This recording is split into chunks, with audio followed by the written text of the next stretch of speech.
The combat world was on the edge of its seat, eagerly waiting for Canelo Alvarez's next move.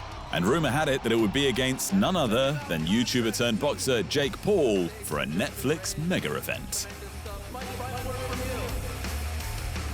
Then, in swoops, Turki Alalshikh with an undisclosed but surely absurd amount of cash to secure Canelo for a 4-fight deal with Riyadh's season.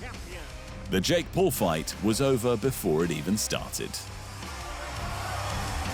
Predictably, the problem child didn't take it lying down, and he fired off a rant with 10 provable points. Let's see how many of them actually hold up. Oh, Canelo, you This YouTuber, I just fight real fighters. Time to expose them. So we had a signed contract to fight. Here you can see Canelo's signature and my signature to the right, claiming he's not fighting YouTubers. Bull. Look at the poster. We were announcing Tuesday, February 11th, claiming he fights real fighters, but he's fighting Crawford, a 135-pound fighter, and running from a real fighter like David Benavidez, you. The truth is, you can be bought. You're a money-hungry squirrel chasing your next nut. The truth is, these sports-washing, shady characters are paying you hundreds of millions of dollars to stop our fight from happening because they couldn't fathom the fact that they can't create a bigger fight than me and you. Al Heyman has made you hundreds of millions of dollars, and you turned your back on him for this check. Disloyal. And you were begging to do this fight on pay-per-view. But I have loyalty. Loyalty to Netflix, doing the biggest numbers. And you call me a YouTuber, but you've never had a boxing match as big as mine. Remember you told my team that your daughter came home and asked if you were fighting Jake Paul? She was all excited. You said that was the first time your daughter's ever asked you about a fight. And you're screwing over all your Mexican fans by doing your fights in Saudi. It just shows what type of person you are. And I promise you one thing, Canelo. Any fight that you do this year, mine will be bigger. So go f off to your boss, you Ring Magazine employee, you pink and orange. And oh, fix that herpy on your lip, you dirty. First, Paul flaunted a contract with both of their signatures, claiming it was a done deal.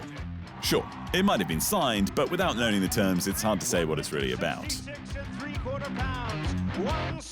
Then there's the fact that fighting Jake Paul should have been easy money, so why back out of a contract for millions when that would cost him millions? It's a lose-lose situation, which doesn't add up. Next, Paul called out Canelo's refusal to fight YouTubers, pointing to a poster he made as proof. How is a poster proof? The last time Canelo fought someone remotely close to this recent YouTuber money grab fad was Julio Cesar Chavez Jr. back in 2017. JCC Jr. was a former world champion though. Not to mention, he is the son of one of the greatest boxers of all time, so it's not quite the same. Also, since his first world title fight in 2011, Canelo has been in 26 world title fights, all against real world champion level fighters. That's 0 for 2 for Paul's critiques. Then came Paul's claim that Terence Crawford isn't a real fight because he's a natural lightweight.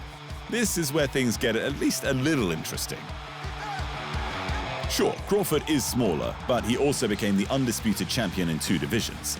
Canelo never achieved that. Only 2 other men in the history of the 4-belt era have done that. When Manny Pacquiao stepped up to super middleweight to destroy the massive Antonio Margarito, he moved up 10 divisions from where he first won a world title. Surely Crawford moving up 4 divisions has a chance to hang with the Mexican, right? That's 0 from 3 for Paul. He was right, however, when he criticized Canelo for avoiding David Benavidez. The undefeated, knockout-hungry contender has been Canelo's #1 ranked challenger since 2017. And it's as if Canelo has vacated titles to avoid him. Props to Paul for nailing this one. Then Paul accused Canelo of being bought after taking that huge payday from Saudi Arabia. Well, newsflash Paul, Canelo is a prize fighter, and the Americans should know all about that. After all, for Jake's last bout, he dodged every actual champion who called him out so he could fight Mike Tyson. Sure, he's one of the best heavyweights to ever do it, but he was 58. And Paul did it for who knows how much money. Pot, kettle, 1 for 4. Next, Paul made a bizarre claim about Turki Alalshikh paying Canelo to sideline the Canelo vs. Paul fight because Alalshikh couldn't imagine making a bigger fight. This could be true, but only if Canelo fighting Paul was going to cost Alalshikh money. Imagine a film studio paying The Rock the price of a Hollywood blockbuster to make an art house film, just to stop another studio teaming him up with Jason Statham for a Hollywood blockbuster, because the first studio couldn't make the Hollywood blockbuster. It doesn't make sense. Then Paul threw shade at Canelo for being disloyal to Al Heyman and PBC. Again, Paul, this is prize fighting. Canelo made millions with PBC, who made millions from Canelo. But if the deal's over and there's more money to be made elsewhere, he's free to move on. On this note, Paul's no saint either. In his brief boxing career, he's already hopped from Triller to Showtime to ESPN to DAZN and now to Netflix. That's 1 for 6. And on that, Paul next claimed that he's loyal to Netflix. But as we just pointed out, no, he's not. He's already shown repeatedly that if someone else offers more cash, he'll move on just like every other boxer in history. 1 for 7. And then, the crowning jewel of Paul's nonsense. The problem child says Canelo's never had a fight as big as his, because Canelo's daughter asked if he was fighting Paul. Is that the standard unit of measurement we're using? A more traditional unit of measurement is US pay-per-view buys, and Canelo's 2013 fight with Floyd Mayweather still stands as the 4th largest fight in history, with 2.2 million households tuning in. Paul's Netflix event with Mike Tyson peaked at 65 million viewers, which sounds astronomical by comparison, but that was shown at no extra charge to Netflix's 277 million subscribers. With 2.2 million viewers paying $70 each for the Canelo vs. Mayweather pay-per-view, that fight generated around $150 million more dollars. We at least agree these aren't comparable. So let's call this one a wash. Paul also accused Canelo of betraying Mexico by fighting in Saudi Arabia. Irony check, Canelo's fought in Mexico once in the last 14 years. During this time, he has fought primarily in Vegas and Texas, where Mexican fans can easily make the trip.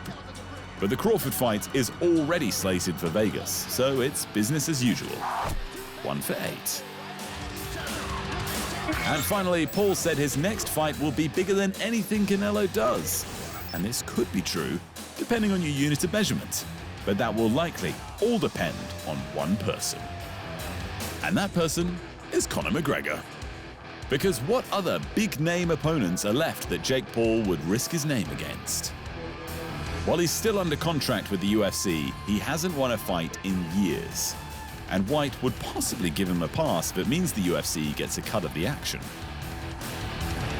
As proven with the Mayweather vs. McGregor bouts, they've done it before, so they could do it again. But if Paul can't get McGregor, then he's nailed precisely one claim from 9.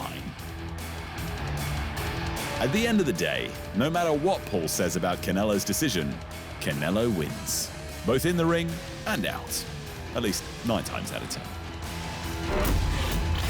Thanks for watching, and remember, if you want more fight sports in your life, just hit the subscribe button.